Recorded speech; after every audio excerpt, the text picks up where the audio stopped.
Persoalan ni timbul bila gerakan tu dah besar dan tiba-tiba dia pindah pula daripada Ismailiyah ke Kahirah kan. Macam ni dah level apa gerakan ni kan. So biasanya ada soalan yang orang akan curious, siapa fund dia orang ni kan? Funding dia orang dari mana? Macam mana dia boleh gerak kalau tak ada funder ni kan? Adakah tu satu soalan. Satu soalan lagi ialah dia orang ni ada ambition politik kan? Dia orang ni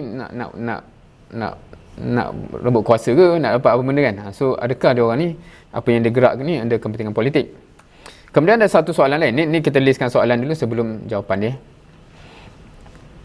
Ada yang mempersoalkan isu kaumiyah ataupun nasionalisme ataupun patriotisme dan sebagainya lah.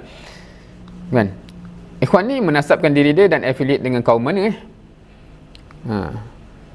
So setengah daripada kita mungkin ada orang tanya soalan macam ni kan. Kau ni siapa bagi duit ni? Kau ni nak kuasa ke apa? Kau ni perjuangkan Melayu ke tak kan? Mesti ayam sekadar angan-angan yang tak mungkin realiti. Ada yang mempersoalkan terus macam kau ni berangan je lah kan. Tak possible lah nak capai apa-apa yang kau cakap ni. Right. Now,